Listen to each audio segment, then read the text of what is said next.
Nuova ricetta per morse di Sicilia. Oggi prepariamo insieme il timballo di anelletti.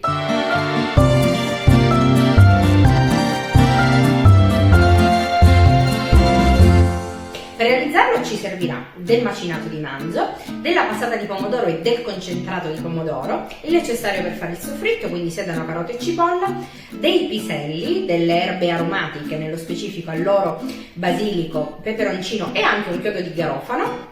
Servirà del vino rosso, del vino cotto, della sabba se l'avete, gli anelletti ovviamente. Poi per la farcitura del nostro timballo utilizzeremo uova sode, provola, caciocavallo grattugiato e delle melanzane che friggeremo. Mettiamoci subito all'opera. Scaldiamo dell'olio e rosoliamo bene il nostro macinato di manzo. È importante che soffrigga bene così da conferire sapore al nostro ragù e realizziamo una brunoise con le nostre verdure. Così che miscolo tutto il mascara! Oh.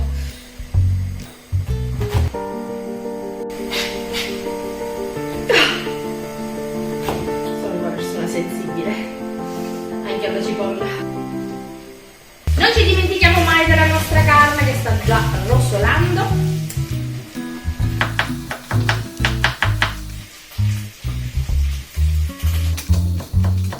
Adesso che la carne ha ben rosolato, potete mettere da parte momentaneamente la carne e rosolare bene le verdure, così da farle tostare bene ed estrarre tutto il sapore possibile. Aggiungiamo un goccetto d'olio.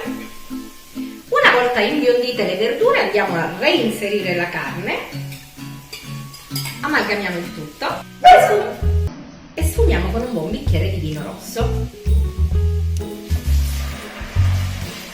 Lasciamo evaporare bene la nota alcolica. Evaporato l'alcol aggiungiamo il concentrato di pomodoro e la passata.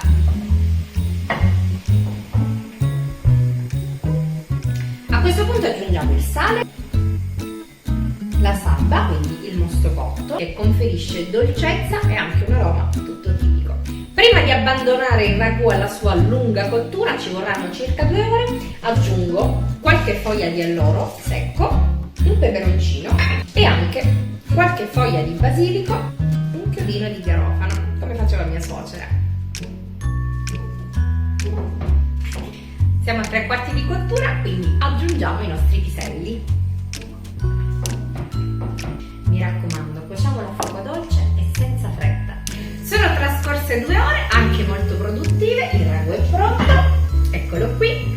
Ho fritto le melanzane a cubetti, ho tagliato la provola, ho bollito le uova che sono sode, ho preparato una nocciolina di burro e gli anelletti sono già in cottura. Stanno bollendo in acqua ovviamente salata. Imburriamo uno stampo, rivesto con un po' di pangrattato. Metto da parte, eliminiamo dal sugo le foglie di alloro. Aggiungiamo una bella macinata di pepe nero e preleviamo parte del sugo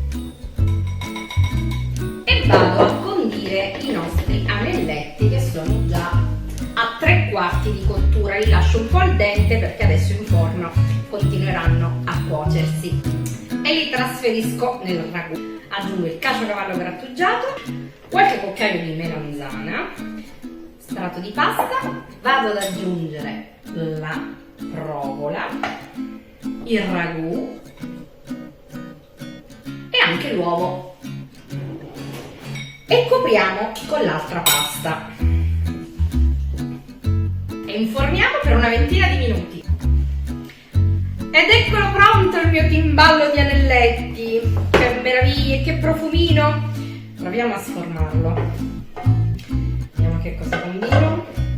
Ancora è caldissimo, dovrei aspettare che si raffreddi un po', ci provo lo stesso.